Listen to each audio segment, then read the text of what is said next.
You know what? Good. It's what you want. I think we stayed healthy today, which is always one thing you want in a spring game. And you know, we wanted to put young guys that haven't been in a situation out here on the field in front of a lot of the fans in a, you know, in a real game day environment, put them in a position to make plays. And I think you saw that early on. You saw Joe Morrow drop some passes, Robert Johnson drop some passes, Dak start really slow on the offensive side of the ball, and you know, and as it went on, they picked up. So that's really the big part of this, is to get them that game day live experience without it being a real game. Jamie on in the first half. I thought, yeah, he looked pretty good. You know, you know, he was getting open, making some plays, and you know, and pleased with him. But that's what you want. He's a little bit of an older guy. You know, I mean, he's played in the games now, and as you continue to do that, you know, we expect you to make bigger and bigger plays. You know, a lot of our older guys we didn't put a lot on them today, but the younger guys we wanted to put on that to see what they could do. So what you wanted of Joe Morrow stretching the field like you hope he can? Yeah, I thought he did some good things. A lot of things he's still got to clean up and learn on to be an everyday player, every play player, and be consistent. But it was good. You know what? I mean, it's great for him because now I can teach off of those drops. You know, he came in and dropped his first couple passes. That's, hey, got to get that out of your system, because next time you step in the stadium, there's going to be 55,000 people in here, and we're going to be even more pressure. It's for real. What can you take out of this spring so far, looking back on it right now? Yeah, I'm pleased with where our guys have been. I'm pleased with the attitude. I'm pleased we have some guys trying to step up to be leaders, and you know, I'm pleased with us. We're starting to develop some depth around here where you know, it's not, you know, you feel terrible or who's in the game or, well, boy, we can't do anything with this guy in the game. We're starting to get depth where we have guys that can step on the field and roll through with the ones and twos, and you know, almost being too deep across the board at every position, rolling guys through. Quay Evans appeared impressive. Is that accurate?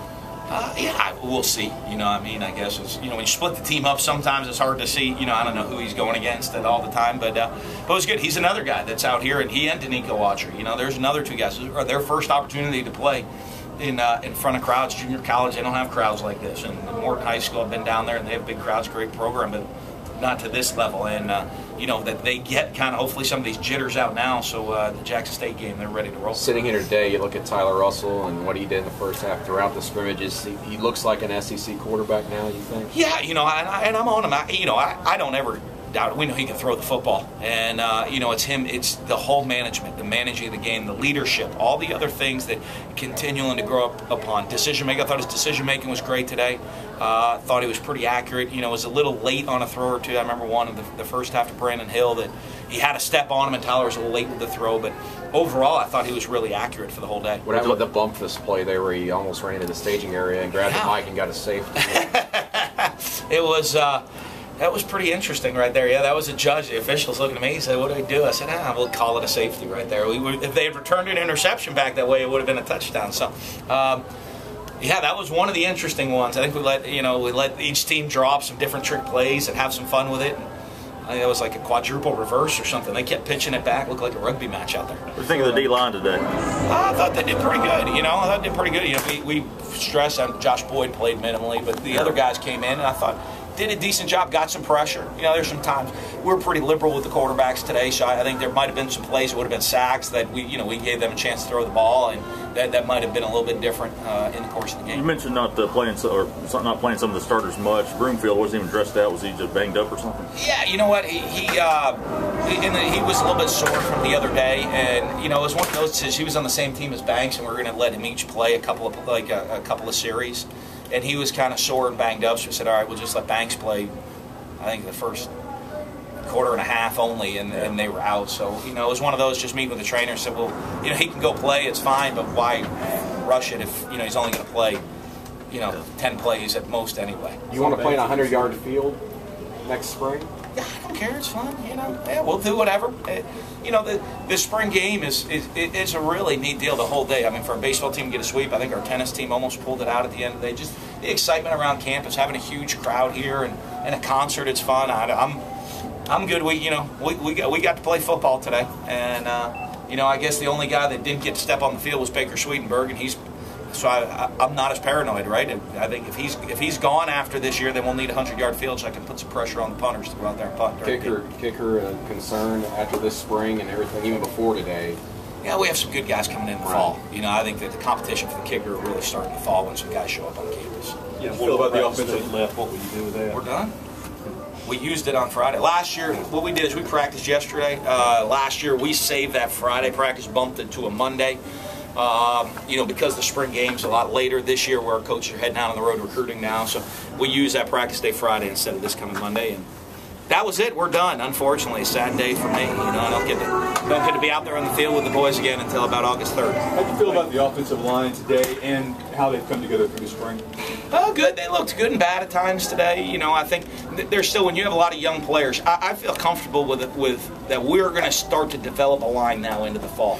That there's enough guys that know what to do. You know, and you're looking at, you're coming in at guys that are in the two deep, such as Sidaway and Dylan Holly, Justin Malone, Damian Robinson really haven't played a whole lot of football, and we're counting on those guys to play a lot.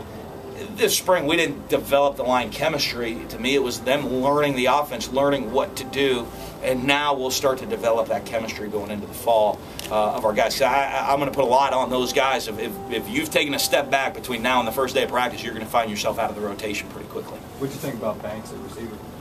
Yeah, he did a nice job. He did a nice job. You know, he almost made somebody miss, and you know, he's such a great athlete. It's something that, you know, you look at developing guys to play a little bit both ways.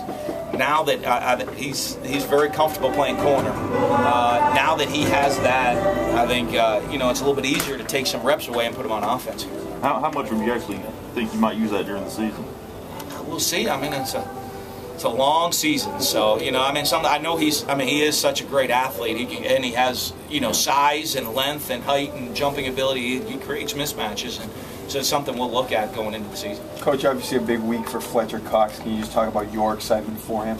You know what? I'm so proud of him. You know, he's a guy. Here's a kid from Mississippi that decided to stick and play for his home state school, and he's showing everybody, you can come here. We're going to develop players to become the best players in the country. He's hopefully a top 10 pick in the NFL after only 3 years here on campus. That development, him buying into the program is amazing, and it really shows if you're a young man from Mississippi, this is the place to come to school. We'll develop you to make all your dreams come true and give you that opportunity to be an NFL football player.